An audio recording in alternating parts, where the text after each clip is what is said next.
Magandang hapon po sa atin lahat. Pastor Apollo Kibuloy is running for Senator of the Republic of the Philippines. Kasi gusto niya maging part ng solusyon ng ating bansa. Ang focus po niya, bakit siya tumakbo? Dahil sa Diyos at sa Pilipinas nating mahal.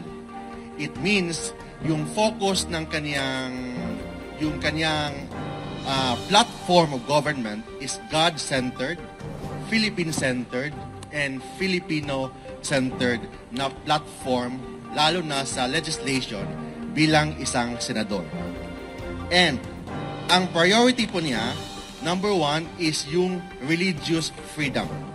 Naniwala po si Pastor Apollo Kibuloy that religious freedom is inviolable. It means kailangan ang government po natin should secure the holy grounds against state forces.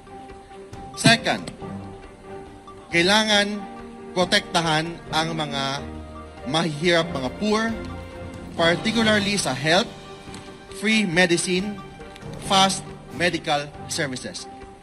Pastor Kibuloy will be the senator sa mga mahihirap, senator sa mga ordinaryong mga Pilipino, senador sa mga manggagawa. Madaling lapitan, willing makinig sa lahat ng problema ng taong bayan.